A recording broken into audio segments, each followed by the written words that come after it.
Oh, hey, and we're back. Welcome back to yet another episode of Singular, where we, of course, discuss record of the year. Kicking it and taking you back to 2012, where, of course, we learned 10 years ago when Hurricane Sandy destroyed so much of us and our homes that global warming was real, and we should do something about it.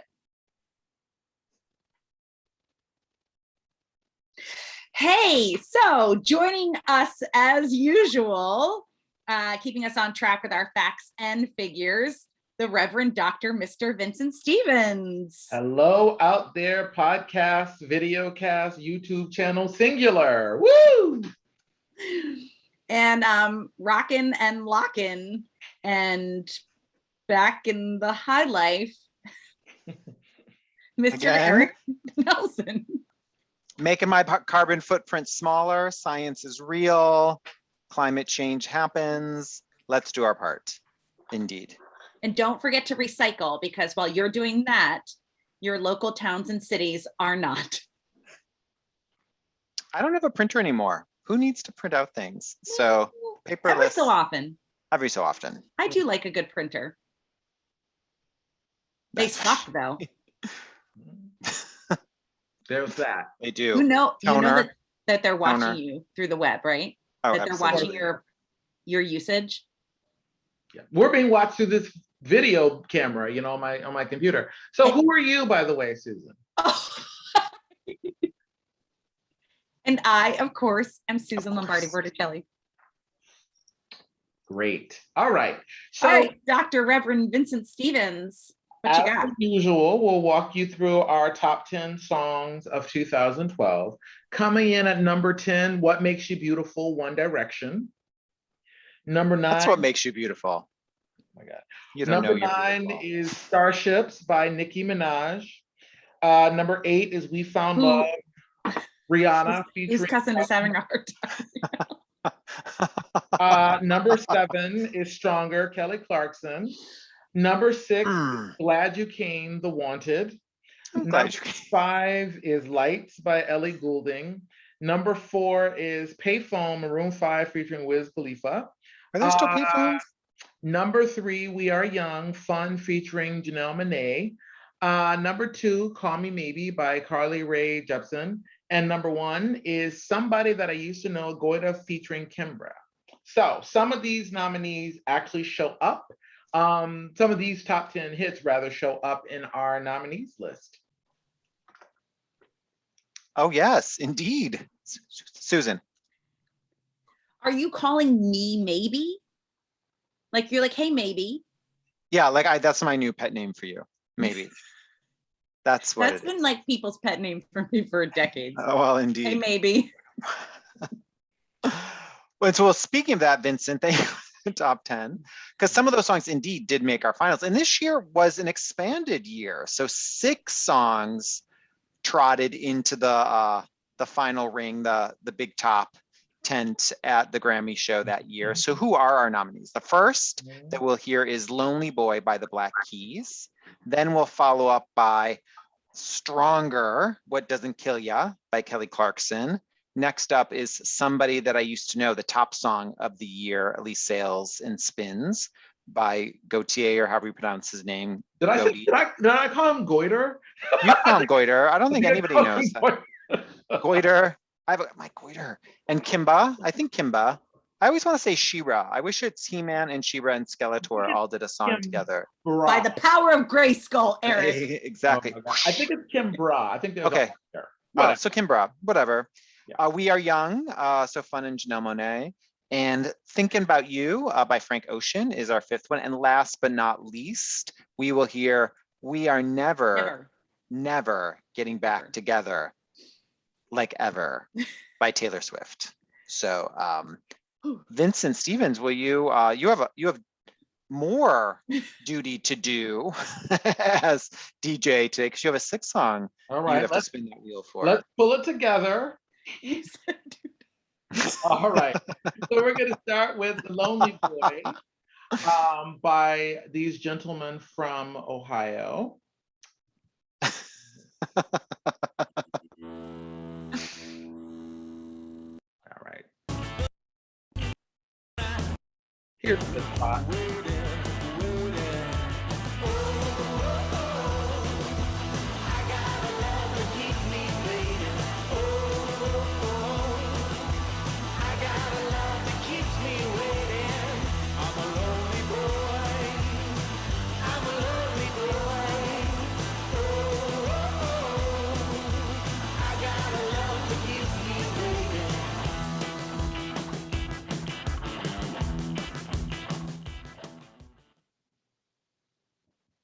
Susan, does your love keep you waiting? I just want to know. You know what keeps me waiting? Well, exactly. This song. Keeps you waiting. I have never heard this song in my life. And I've heard other Black Keys songs before, and I was like, oh, I like the Black Keys. I'm gonna like this song. And I was like, why have I never heard this song before? How is it one of our record of the year nominees? I've never heard it. And I also I can't stand when grown men or women refer to other grown men as boys. I'm a lonely boy. I'm like, like, take responsibility for yourself. Put your big boy pants on. Yeah, I can't. When people are like, I'm a bad boy. I just sort of I'm a lonely boy. I got a love that keeps me waiting. What is that? It's like, You have agency in this process. yeah. What do you what's your problem? I think the guitar sounds great. I mean, I think that's a real strength of the Black Keys. I love that rock and roll, tinny, sound. I think the song sounds good. I think lyrically, it really leaves me wanting B+. Okay. Then Stevens, how many more pluses or minuses would you add to this roundup? Yeah, I think Susan's is on track. I think that, this list of nominees represents what was happening on the radio. So there's some very poppy stuff. There's a little bit of kind of light hip hop soul type stuff. There's stuff aimed at teen audiences. So this is kind of the rock nominee, right? So the Black Keys up to this point had won a bunch of Grammys. They were doing very well for guitar-based rock, which had become a lot less popular in the 2010s. So I feel like they're the kind of almost like token rock nominee, much like, other years, like Imagine Dragons comes a few years later, or Green Day, So in other words, the Grammy people are very pop, I think, by nature, but they often throw in the token nominee. I think to Susan's point, yeah, this song wasn't like a big pop radio hit. I'd never heard it before. I think, it reflects their very blues influence, kind of rootsy style. I mean, I think the song is very slick. It's very, very produced. His vocals are obviously distorted. But I think everybody does their job. It kind of reminded me a little bit of, the group that has Jack White. The White Stripes? Yeah, like that kind of sparse, loud, bluesy thing where, to be frank, this song is not about lyrics. The lyrics are purely functional. This song is about, we're gonna play guitar, we're gonna, have these thundering drums. I think it's very listenable. I think it's the kind of song that could be on a Mitsubishi commercial. It could be in a montage. I don't think it has anything unique or original to say, but it is very listenable. But I'm not sure if being listenable is enough to make it the best record of the year. Shazam. Well, in my notes, I wrote montage ×2 for this song, Vincent Stevens. So we are on the same page. I found this song really fun. Susan, I had never heard this song before. And it sounds like, it's got that sort of if you want a song that kind of breaks through and is appealing and kind of serves up the masses, put that sort of 60s surf guitar, something behind it. It's got that thing that then leads me to believe this would be perfect as either a car chase montage or that moment when someone goes from being scorned and goes into their warrior mode. They may give themselves a haircut in the movie, or they may, Fair is Fair, The Legend of Billie Jean, all of that kind of stuff. That moment when they become tough. This would play that montage, which it doesn't mean it's a bad thing, but it's it's so it's sort of paint by numbers a bit, or it fits a mold we know so well. That doesn't mean it's not fun. I found the sound in the that 60s 70s guitar-y kind of thing really appealing, and I would like to hear this. This would be on the kids party playlist. It'd be a fun getting everyone roused up song. Again, I to both of your points, I don't know if it lyrically takes us anywhere, and do we need to refer to ourselves as boys or girls? We're all adults here. So anyway, it's fun. I would do the what is this thing called? The herky jerk. Mashed potato. The mashed potato to this song. So I'll go swim. Okay, so who is our next nominee? I think it might be Kelly Clarkson. And Stronger, What Doesn't Kill Ya? I love bringing back the in parentheses. And as So Vincent's queuing it up, I did learn that this song used to be called What Doesn't Kill Ya Makes You Stronger in parentheses. So they switched it. Someone switched it. So who I know, innovation.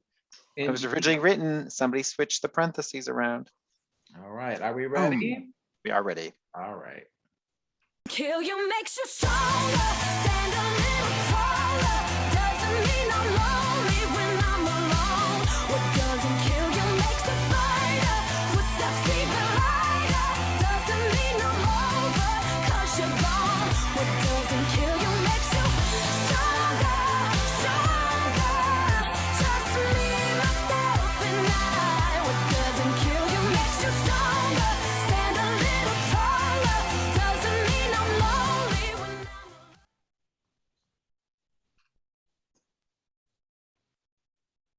Susan, what doesn't kill you? Everything. Yes, indeed. I just keep coming back for more. What makes you stronger, Coffee? This is what I need you, dear listener, to lean in. I'm just going to tell you something right now. This bitch played this hand so well. She took a reality competition show. She flipped that albatross. We are all living in Kelly Clarkson's world right now. Talk show, host of another singing show, albums. Like I tip my hat to Kelly Clarkson. She was not going to be held back by anything. And each time she came out, she's like, but I can sing. But I can sing. I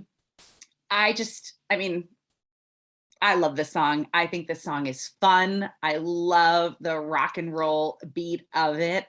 I really enjoy the lyrics. I mean, it checks so many of those boxes when we're in, montages, party, dance, movie. Like you can use this song anywhere. Funerals, go ahead. Sure. Throw it out there. The platitudes are a bit much, but I will forgive her. I just think this song is so much fun. I love it. I love it. I love it. I love it. I love it. Vincent, what makes you stronger and what doesn't kill you? Yeah, I don't love it. So to Susan's point, Kelly Clarkson is very shrewd. She capitalized on her fame. She's very entrepreneurial, and bless her. This is the paradox of Kelly Clarkson.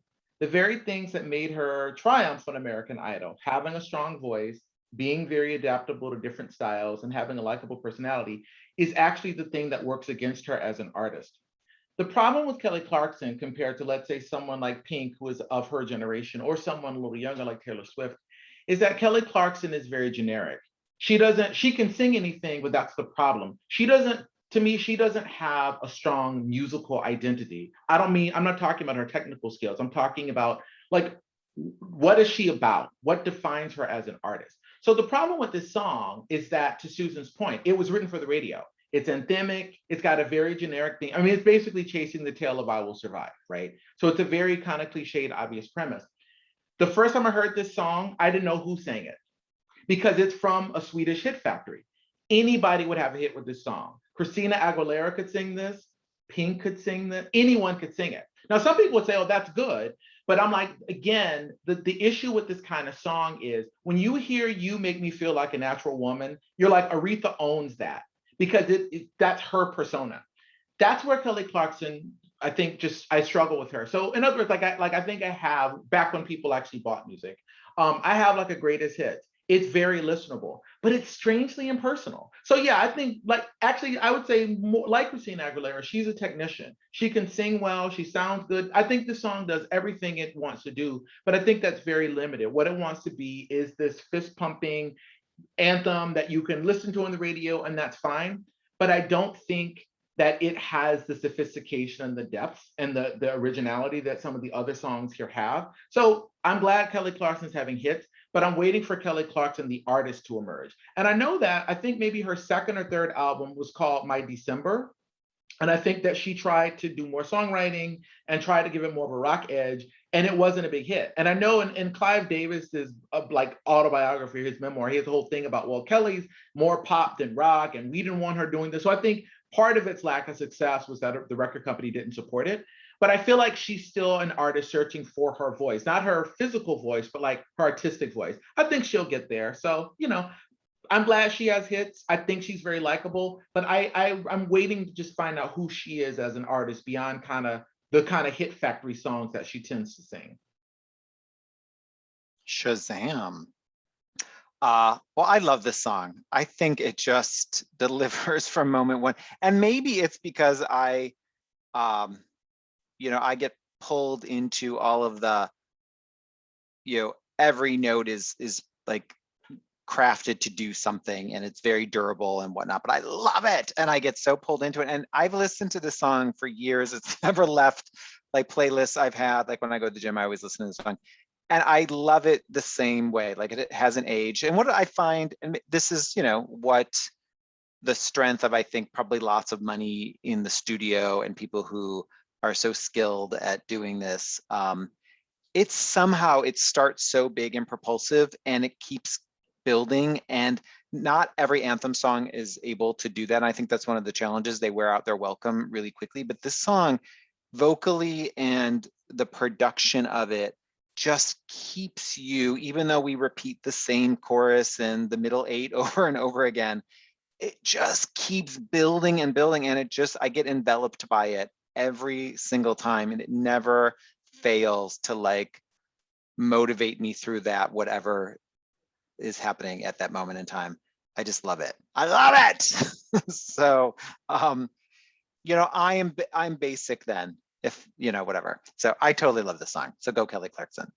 I will say I do wish she did spend. This is my note to her. If I can give a note to her, do less of these. Like she then started just doing so many of these anthem songs. Like she has one called, I don't even remember, but it's like it uses this imagery of like a waterfall falling down on you, and it's like having to overcome adversity and blah blah. She has too many of these like overcome adversity songs. But for whatever this reason, this one, like, I think the production is so tight, and the way it's able to build and have so much propulsion to it makes it succeed. So yeah, this song doesn't kill me or make it, and it makes me stronger. So third up is Gotye, Kimbra. Somebody that I used to know. This is a year where there are a lot of words in every title. So many of these songs have lots and lots of words in their title. So let's hear what this one's all about. All right, here we go.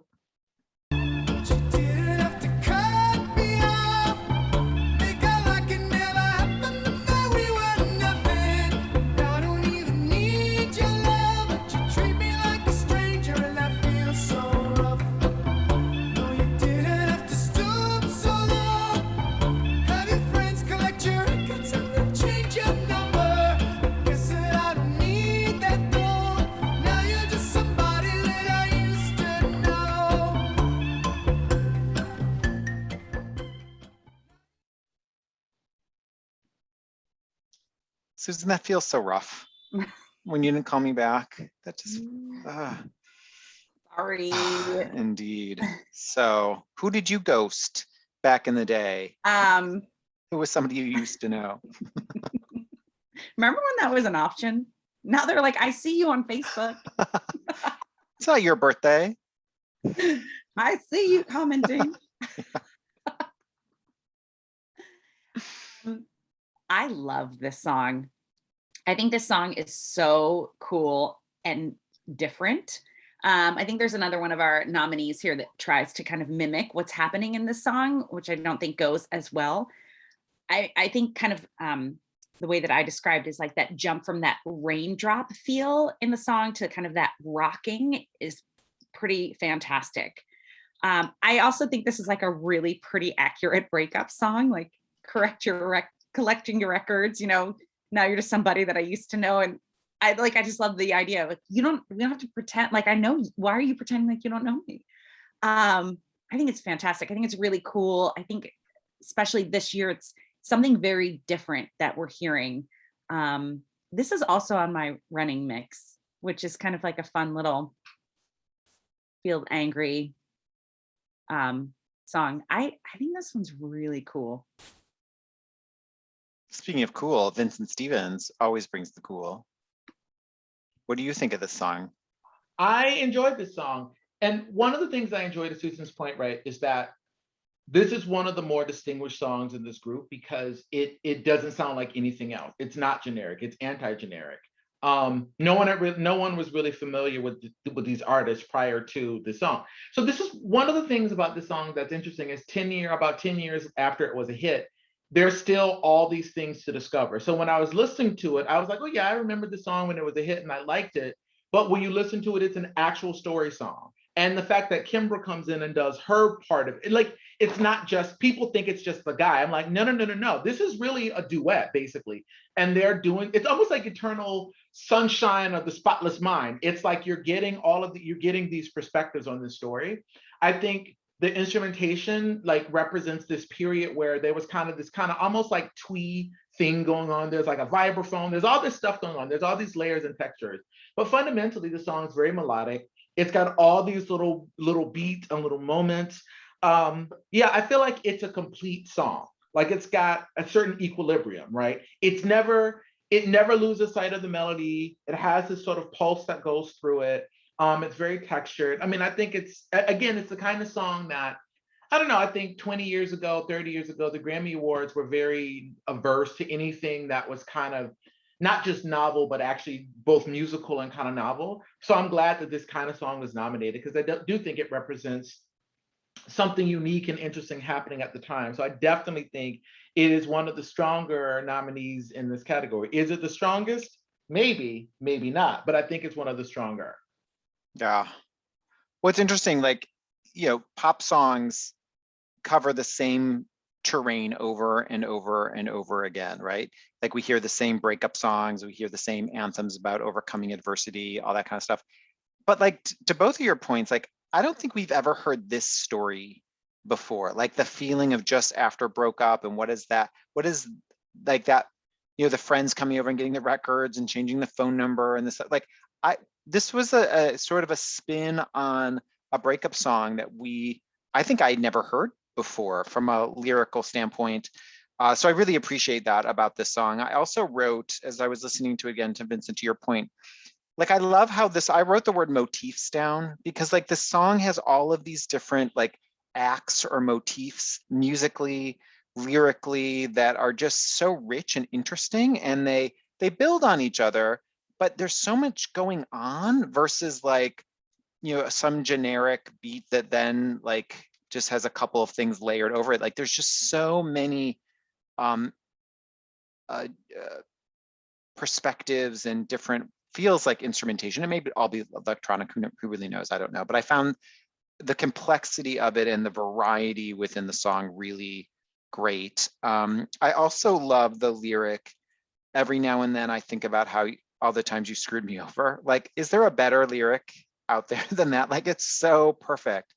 I will say, I used to, Tim, my husband, we would, the song would be on the radio all the time, and I'd always call it the weenie song because he has that line about like, and that feels so rough, like grow up, like get it. But it's a moment. It's like how it's what I. So I'm being a little boy.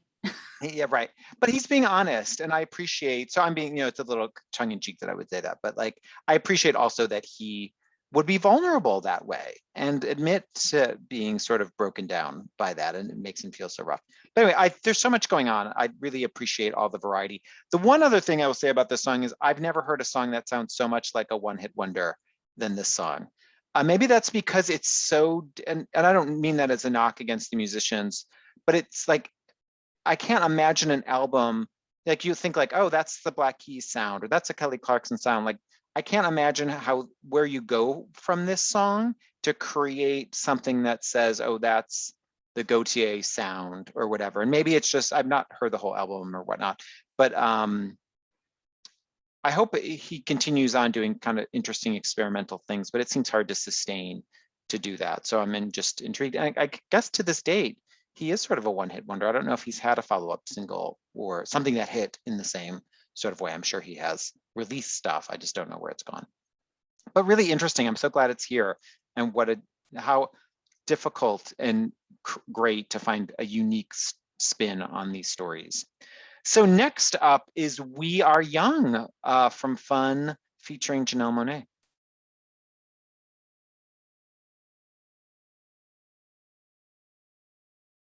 Or not. Ah, here we go. Sorry.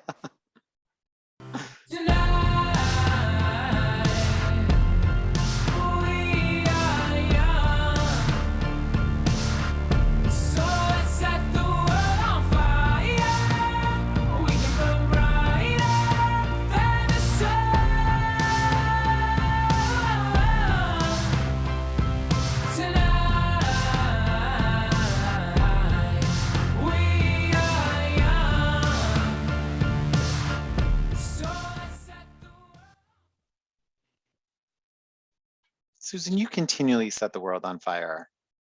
You take it higher, all of those good things. Don't I? You do.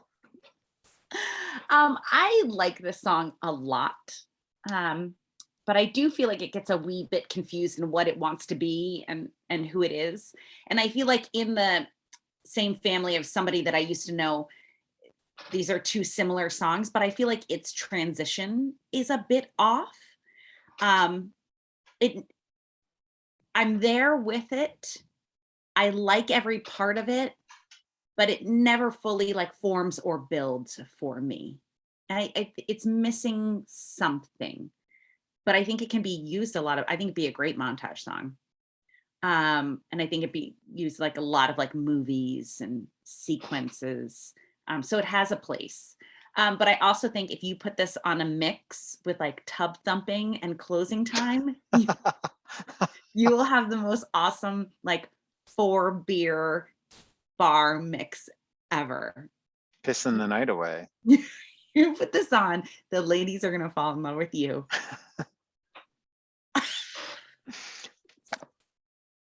Maybe call me.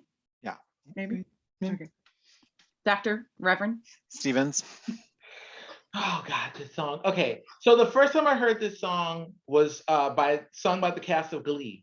So before this song actually became a hit, they did it, and that makes sense because it's fundamentally about adolescent concerns.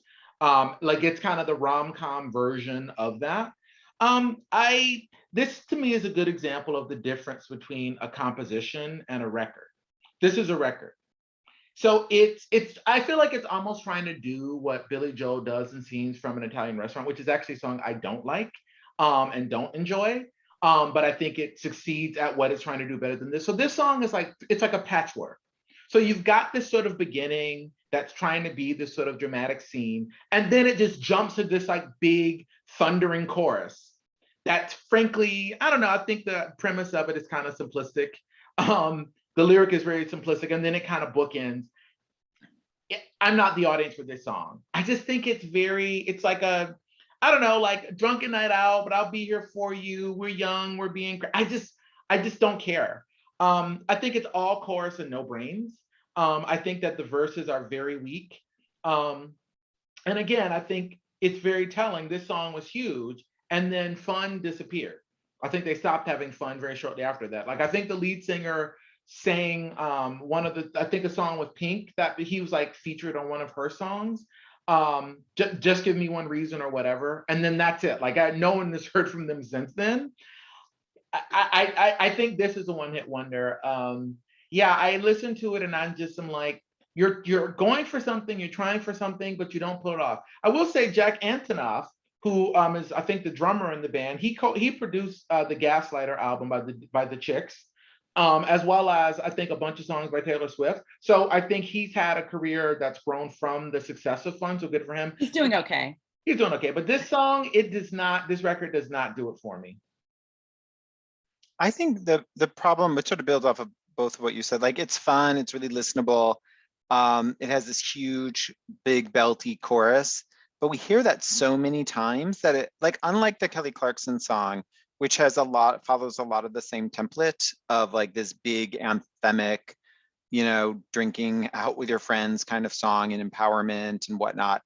Like that song, the Kelly one, has this ability to continue to grow and build. This, after you hear that chorus the first time, like it has nowhere to go. It's so big. And then you hear it so many times that to me, it sort of wears out its welcome and becomes like, I just lose focus with this song because it doesn't have that same skill of finding a way sonically to balance the hugeness of the chorus with then continually having the song stay relevant and interesting as it progresses on for 2.5 more minutes. Like it could be a minute-long song and we get everything we need out of it. The other is, I'm glad Janelle Monáe is featured on this song, but I don't know where she is in it. I mean, she's sort of, I guess, I hear a voice, I think it's hers near the end, just sort of harmonizing with the chorus, but like, she's such a great, interesting musician. So if you're gonna bring her onto a song, like, why not use her in like, or I couldn't figure out how she was used in, or partnered with them. I shouldn't say used, that's an inappropriate term for that. Like how I wanted her to be like featured more in this song because she always brings such interesting things to the table. So I just I wanted more of that in her in this song. So that's what I got. Okay, so our 5th out of 6, we are not done yet, is Frank Ocean and Thinking About You. All right. Thinking about you, do you think about me still? Do you, or do you not think so far ahead? 'Cause I've been thinking about forever. Ooh. Or do you not think so far ahead? 'Cause I've been thinking about forever.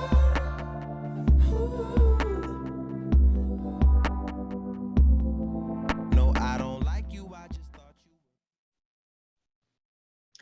Susan, I wanted to let you know that a tornado flew around my room before you came. Sorry about the mess. I know. Oh, well, I'll work on it. So, yeah. What flew around your room before I came? I'm going to be very honest with all of you. I thought I was in a time warp because I thought this was going to be Billy Ocean. But then I looked up Thinking About You, and that wasn't even Billy Ocean. It was London Beat. And I was expecting this to be like, I've been thinking about you. And that was not what came on. But I would rather spend my time searching for various artists with a name that's similar to Mr. Frank Ocean than listen to this song. And this is a slow jam that someone's gonna put on and I'm gonna laugh, like I'm gonna giggle. I'm gonna be really uncomfortable and I'm gonna giggle. And it's not even a slow jam, like it can't even find its way into a slow jam. It's like this like halted attempt at a slow jam. I'm like, get to the good parts, Frank. Get to the good parts. That said, I think everyone should listen to London Beats. I've been thinking about you. Shaboo bop bop or whatever. Don't they say I've that? been thinking about you. Shouldn't that have been Thinking a about you. who's saying She Drives Me Crazy? Chumbawamba. They should have sang. They're the same group who did. They sound just like that London Beat song. Wait, Anyway, who was it? Fine Young Cannibals. Fine Young Cannibals. They Oh, could have all right, been right. on the same album. Anyway, Right. Vincent Stevens, what were you thinking about when you were thinking about this song? I was thinking, when is this over? So the big deal with this song is that Frank Ocean had made, I think, a bunch of EPs. He was kind of one of these behind the scenes singer-songwriter types. And the big deal with this song is that this song is about a man. So this is kind of considered a kind of coming out song where he's saying I was attracted to a man. And I feel like I've seen the video, but I don't remember. So maybe that comes up. So I think that's part of the text. This song is kind of the opposite of almost every song we've talked about, in that it's the epitome of like lo-fi, low key. It's not a big, it's the opposite. I think the kind of modulation he goes from doing this kind of almost Drake-like monotone, like you're like, whoa, where did that come from? And then that ends up being the most interesting aspect of the song musically, which if you've listened to a Prince song or D'Angelo song or an Al Green song, you're like, okay, I get it. You could do with falsetto. I mean, I think the song has a very low key, almost melancholic, almost 70s sort of California soul vibe. It's a very vibey song. It's very low key. It's very chill. It doesn't turn me on though. To me, this is kind of an album track. It's not like, ooh, this is a song that's gonna make you love him. But it's interesting because, you know, 7 years after this, or 6 years after this, you know, Billie Eilish became huge with kind of bedroom pop. So this very low key, very vibe oriented music that's sort of driven, I would say, as much by like persona and perception of persona as it is by music is a whole thing. I don't think it's for me. So I can't think of any context where I would ever listen to this. I think some of his music shows up like in movies and in, again, as we talked about, montages and trailers and scenes. So I feel like it's more like very sleek background music than anything that I find emotionally or musically compelling. Yeah, I agree with both of you. I'd never heard this song before, and I had read some of the reviews of these songs nominated, and this one had gotten like amazing reviews. So I was so excited to hear it. And then afterwards I was like, oh, that's it? Like it didn't like stick with me. I didn't find my way into it. It was so like, there's some like nothing to it really. And especially what the chorus like is so, I'm thinking about you, thinking about me. Like it's just not really, there's nothing really written about it. It's just sort of stated. And I found it lacking in pulling me in or getting me into the story of it. I did look at the lyrics. So I found, you know, his verses, there were some clever things about like the tornado line and the thing about selling you a beach house in Idaho that I found, you know, well, that's kind of fun and clever. But I just couldn't believe it had gotten the reviews that it had gotten. And then when I heard it, I didn't understand where I couldn't align those two thoughts in my head. So, and then after I heard it, I couldn't remember any of it anymore. So it just wasn't a very memorable song or that interesting of a song. So yeah, that's what I got about it. Okay, so we have one more nominee, which is Taylor Swift, I think a newcomer to the music world at this point. First time nominee, maybe, with We Are Never Getting Back Together. Here we go. Like Ever. Ooh, we called it off again last night, but ooh, this time I'm telling you, we are never, ever, ever getting back together. We are never, ever, ever getting back together. You go talk to your friends, talk to my friends, talk to me, but we are never, ever, ever getting back together. Like Ever. Susan, when are we getting back together? How many times have I had to say this to Susan? Stop breaking up with me. You keep coming back. Like a bad penny. Keep turning up. Call me. Maybe. Yeah. I don't mind. I love you. I don't mind. Here's Sorry. the thing. Much like Kelly Clarkson, I will stand by Taylor Swift. Like, there's very little that Taylor can do wrong in my eyes. And I hope one day to see her in concert. I think she's fantastic. I do appreciate the way that she's kind of like handled bumps in the road and has therefore taken like a more political and activist stand. And I think for a young woman in the United States, it's really powerful, and I appreciate her and her utilizing her privilege. I think what makes this song so popular is obviously like the sentiment of it. Like, okay, we're not doing it, and the power behind it. But I also think this is probably a song that's actually better live. And I don't think that about a lot of music. I think sometimes like the radio edits are what we want to hear. But I think this song might be better live because you could actually drag out the chorus, where this song is its most fantastic is in the chorus. And I think this song, it's a lot of fun. I think it really builds, but once it hits that rocking climax, I want it to stay there longer. And for me, it just moves on too quickly.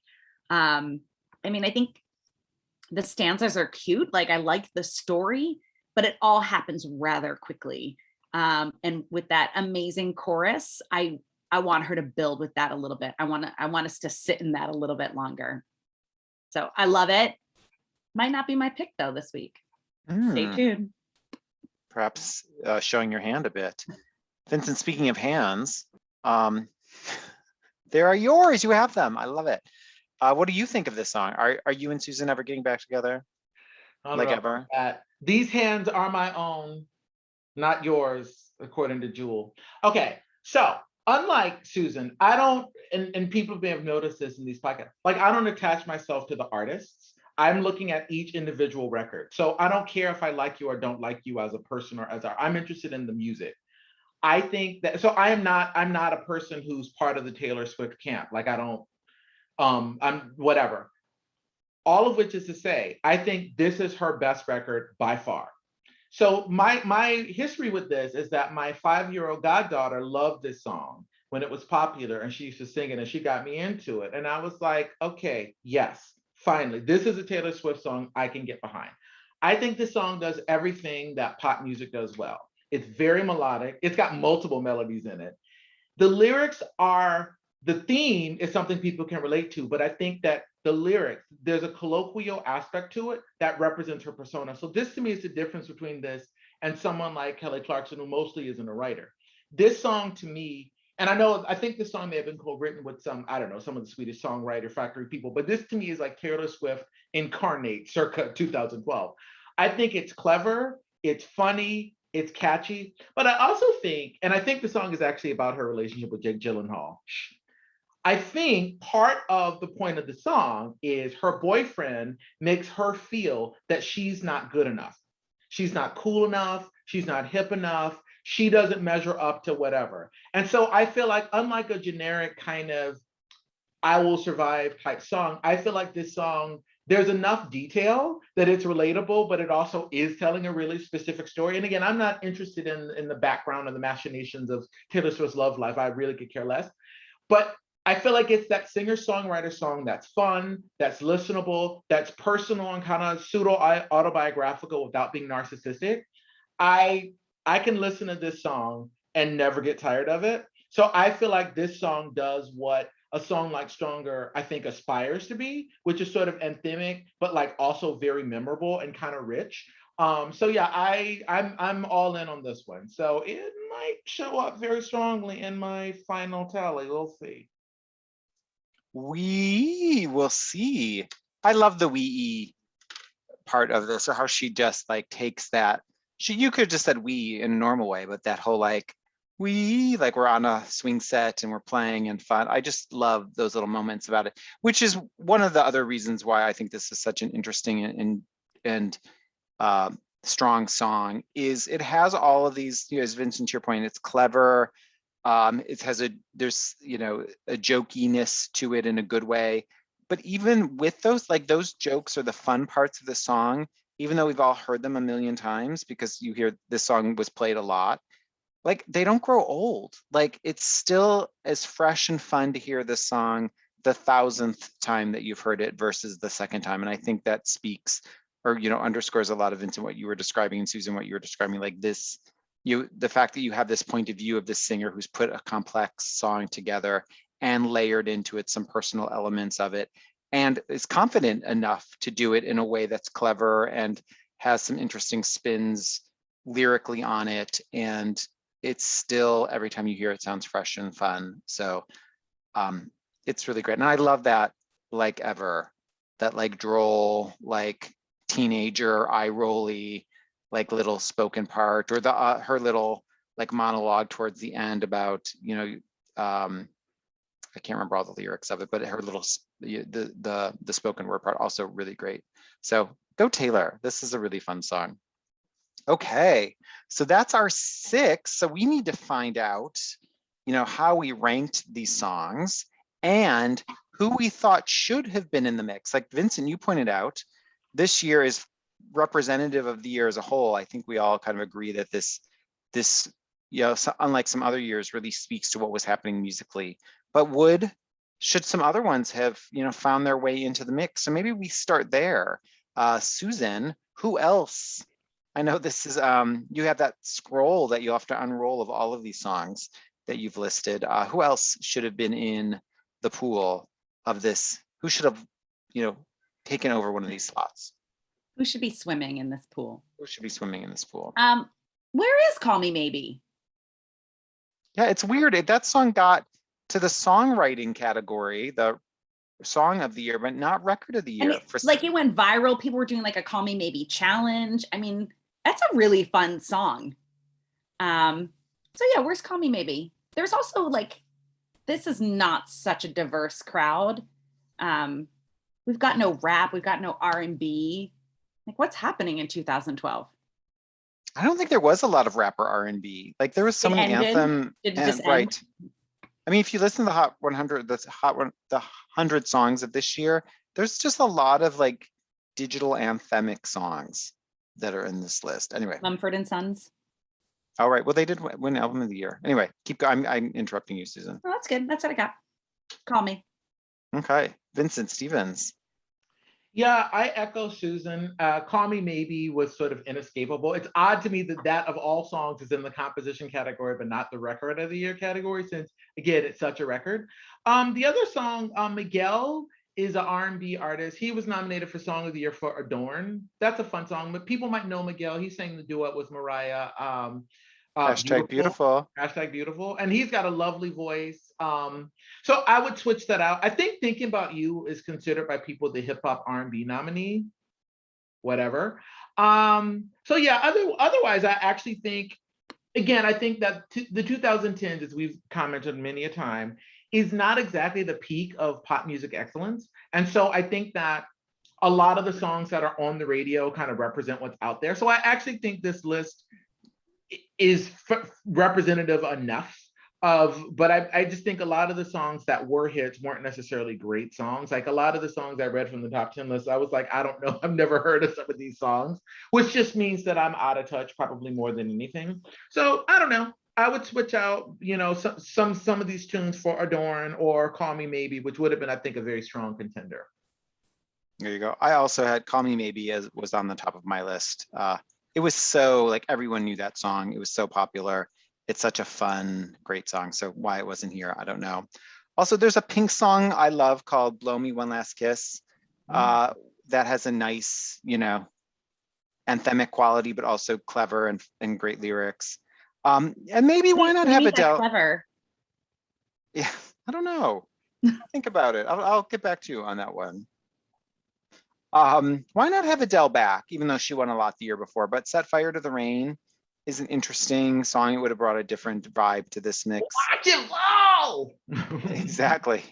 And then, like, kicking it 80s old school R&B, Love on Top by Beyonce is such a fun song. That is my favorite song by her. Yeah, and it won, I think, or was nominated in one of the categories, like the vocal categories, either. Yeah, like I think it may have won like the traditional R&B, or I think it won something. I'll look it up. Yeah, I think it won.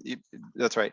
But I would have loved to have heard that song in this category. It's so fun. I mean, it's like, it's a redo of an 80s song. Like it is pastiche, absolutely, but still really good pastiche. Anyway, those are my additions to the mix. Okay, as Vincent is looking that up, Susan, how would you rank these? Like what is your 6-to-1 ratio? Oh, we can't hear you. You've muted yourself, Susan. Come on. Sorry, everyone. Maybe. So coming in at number 6 for me, Frank Ocean, Thinking About You. Coming in at number 5, The Black Keys, Lonely Boy. Coming in at number 4, We Are Young by Fun. Coming in at number 3, Taylor Swift, We're Never Getting Back Together. Coming in at number 2, Nail Biter. Somebody That I Used to Know by Gotye. And coming in at number 1, Kelly Clarkson, Stronger. It Doesn't Kill You. Nice. Okay. Vincent Stevens. Okay. Number 6 for me is We Are Young. Number 5 for me is Stronger. Number 4 for me is Thinking About You. Number 3 is Lonely Boy. Number 2 is Somebody That I Used to Know. And number 1 is We Are Never, Ever, Ever Getting Back Together Like Ever. Like ever. Okay, wow. So mine, so 6th place on my list, Thinking About You by Frank Ocean.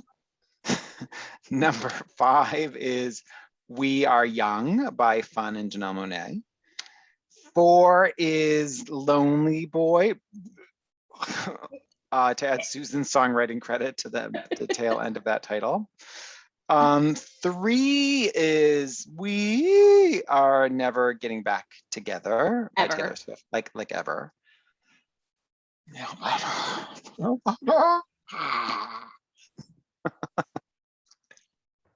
Number 2 is Somebody I Used to Know by Gotye and Kimbra. And number 1, Kelly Clarkson for the 10th week in a row. What doesn't kill you? Makes you stronger. I love that song so much. I can't even. So it's interesting. So numerically speaking, the song that the most consistent for us is actually Somebody That I Used to Know. So Ah. it beats We Are Never Getting Back Together Stronger by a point for us. So It's a great song. So I think that for all of us, We Are Never Getting Back Together is top 3. For all of us, Somebody is number 2. But 2 of you, Stronger is your favorite, but Stronger is very low on the list for me. And again, it's not the execution. It's just, I don't think it's, I wish it were more original, but whatever. Irrelevant. That's how it plays. That's how it plays. Well, Wowza. So who really won that year is interesting to think about. So I have I the don't know. envelope here, Oh. and I haven't opened it, so I don't actually know who won. well, we will reveal to the world. Are you and ready the for winner. the envelope, Eric? I am ready. Okay. Wow. Okay.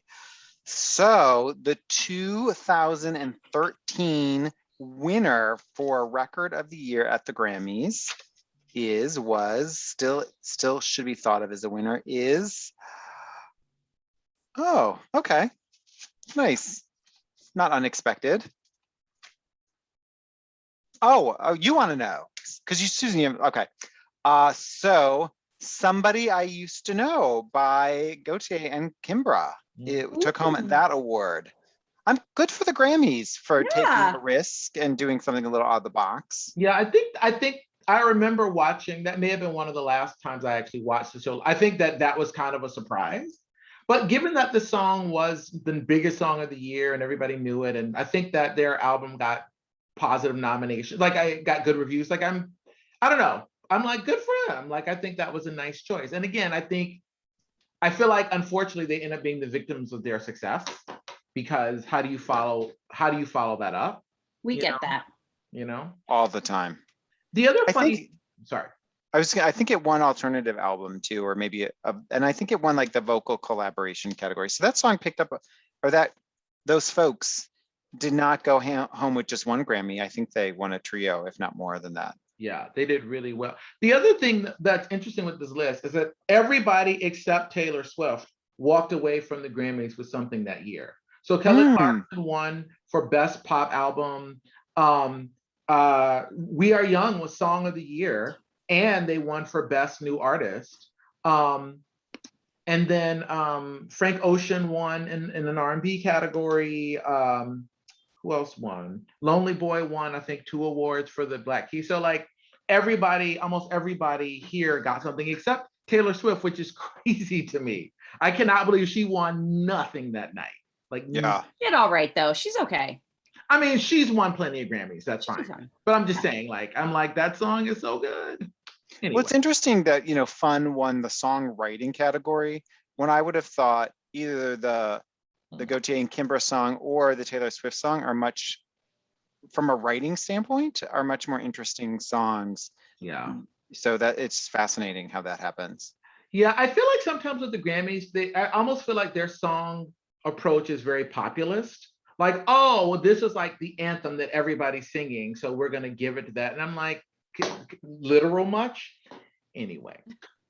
There you go. Well, ladies and gentlemen, this has been yet another episode of Singular, where we, of course, discuss Record of the Year. Joining you as usual, Dr. Vincent Stevens, Mr. Eric Nelson, and myself, Susan Lombardi Verticelli. It's been an absolute pleasure to spend this day with you. Don't forget to click like and subscribe down below. And don't forget to ring that bell for all of your notifications. You can follow us on YouTube here at Podcast Singular, of course, on Twitter and the Facebook at Podcast Singular. And remember, It's an honor. it's an honor Nominated. to be nominated. Nominations are good things. Ciao. Ciao.